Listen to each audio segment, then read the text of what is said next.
Представители уйгурского проекта по правам человека, штаб-квартира которого находится в Вашингтоне, подчеркнули, что политика давления Китая привела к кризису и нехватке продовольствия в Восточном Туркестане. Во время пресс-конференции, прошедшей в Национальном пресс-центре США, организаторы проекта подчеркнули, что Китай содержит в лагерях свыше 3 миллионов уйгуров и других тюрков под предлогом перевоспитания, а также напомнили о потенциальной опасности вируса для узников, находящихся в антисанитарных условиях. Согласно официальным данным, в настоящее время в Восточном Туркестане зарегистрировано 76 инфицированных и 2 случая смерти. Несмотря на то, что Китай пытается скрыть реальную ситуацию в Восточном Туркестане, видео и фото, публикуемые в социальных сетях Китая, наглядно показывают серьезность ситуации. Директор уйгурского проекта по правам человека Омар Канат сказал следующее. Когда в Китае вспыхнула эпидемия нового типа коронавируса, уйгурская диаспора начала беспокоиться тем, что вирус может попасть в лагеря перевоспитания. Как упоминал эксперт Адриан Зенс, вспышка эпидемии в уйгурском регионе принесет еще больший кризис и увеличит количество нарушений прав человека.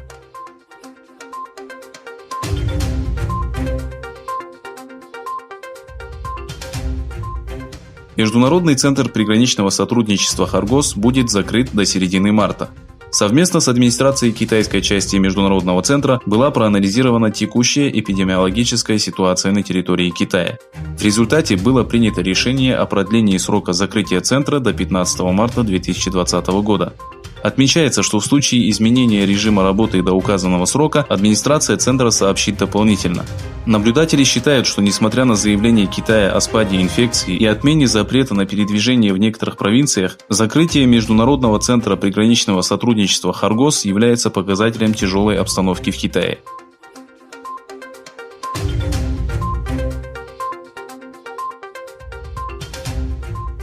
Число погибших в результате эпидемии коронавируса в Италии увеличилось до 29 человек. Коронавирус нового типа, появившийся в Китае, стремительно распространяется в Европе. С 1049 случаями коронавируса Италия стала 3-й страной с наибольшим количеством инфицированных. Несмотря на то, что новый тип коронавируса не был зафиксирован в Риме, в СМИ появилась информация относительно того, что число отказов в сфере туризма достигло 90%. По последним данным, в Голландии было зафиксировано 6 случаев заражения. Общее количество инфицированных в Иране достигло 593. Жертвами вируса стали 43 иранца. Пресс-секретарь иранского парламента Асадулла Аббаси сообщил, что 5 депутатов также были инфицированы. В свою очередь, США сообщила о первом случае COVID-19 с летальным исходом.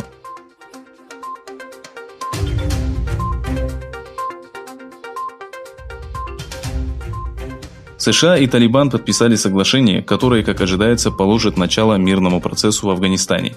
Соглашение предусматривает вывод войск США и их союзников в течение 14 месяцев при условии выполнения обязательств со стороны Талибан. Основной целью соглашения является укрепление диалога между талибами и правительством Кабула, а также прекращение 18-летней войны.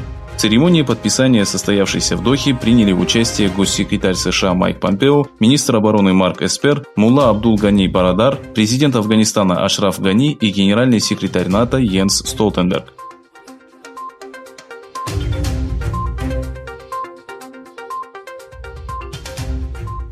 После ухода в отставку 94-летнего Махатира Мухаммада в Малайзии был назначен новый премьер-министр. По поручению короля новым премьер-министром был назначен бывший министр внутренних дел Мухиддин Ясин.